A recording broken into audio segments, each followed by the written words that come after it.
Vous récoltez ce que vous semez, ok? Ce que vous investissez dans votre corps en termes d'hydratation, en termes d'alimentation saine, en termes de mouvement, en termes de stimulation mentale positive comme la lecture. Quand vous faites ces choses et que vous donnez tout ce que vous avez, votre niveau de confiance s'accroît.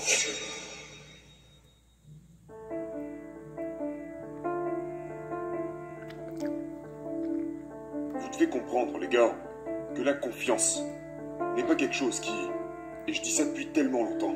J'ai consacré tellement d'années de ma vie à faire passer ce message. Mais il ne s'enregistre toujours pas dans la tête de beaucoup de gens. D'accord?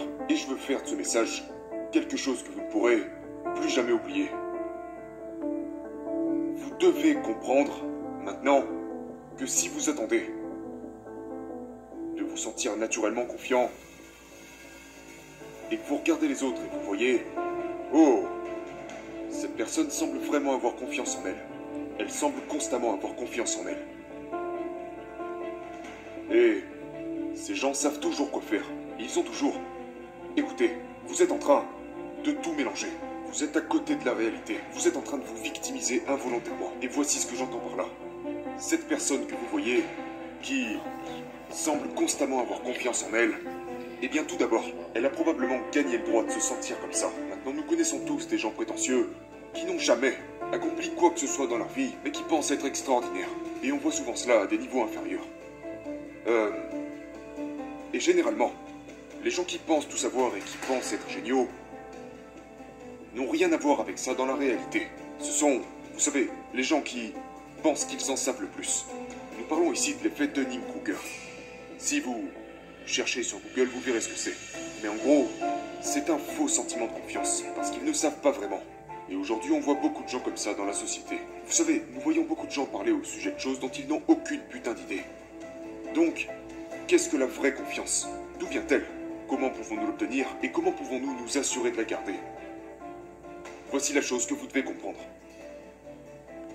Lorsque vous faites tout ce que vous pouvez, quand vous faites littéralement tout ce qui est dans votre pouvoir, et que vous faites vraiment tout ce que vous pouvez, vous n'avez pas d'autre possibilité que d'être amené à avoir confiance en vous. Donc la première étape pour remédier à ça est de comprendre que vous récoltez seulement ce que vous semez. Vous récoltez ce que vous semez, ok? Ce que vous investissez dans votre corps en termes d'hydratation, en termes d'alimentation saine, en termes de mouvement, en termes de stimulation mentale positive comme la lecture. Quand vous faites ces choses et que vous donnez tout ce que vous avez, votre niveau de confiance s'accroît. Mais le point que j'essaye de faire valoir ici est que si vous ne vous rendez jamais compte que vous récoltez ce que vous semez, vous êtes ensuite surpris que lorsque vous semez de la négativité, que vous buvez de l'alcool, que vous ne vous entraînez pas, que vous passez votre temps sur un canapé et que vous semez toutes ces autres choses, vous êtes ensuite surpris de récolter de la merde. Vous ne devriez pas être surpris. Ok, vous récupérez simplement le fruit de vos investissements. Et donc, quand nous pensons à ce qu'il se passe dans le monde, quand nous pensons à l'étendue de ce chaos, à cette montagne d'incertitude et à toute cette frustration qui est gigantesque, nous devons aussi nous rappeler que pour minimiser ça dans notre propre vie, nous devons prendre soin de nous-mêmes. Nous devons prendre soin de notre cerveau. Nous devons prendre soin de notre corps. Donc, laissez cette idée sur le pas de la porte que vous pouvez...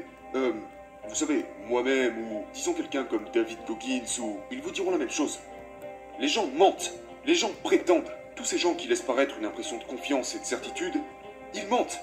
Ils rentrent chez eux le soir et ils ont plein de problèmes. Ils rentrent chez eux le soir et ils ont des difficultés. Ils ont des doutes. Ils ont ces sentiments d'anxiété exactement comme vous. Toutes ces choses que vous avez, ils les ont. Ils ne vous le disent juste pas parce qu'ils sont tellement amoureux de l'image qu'ils projettent d'eux-mêmes. Ils veulent tellement se sentir au-dessus de vous. Et ils ont peur du fait que, si vous découvrez qui ils sont vraiment, vous ne les aimerez plus. La vérité, c'est que vous les aimerez plus. Parce qu'ils sont plus comme vous.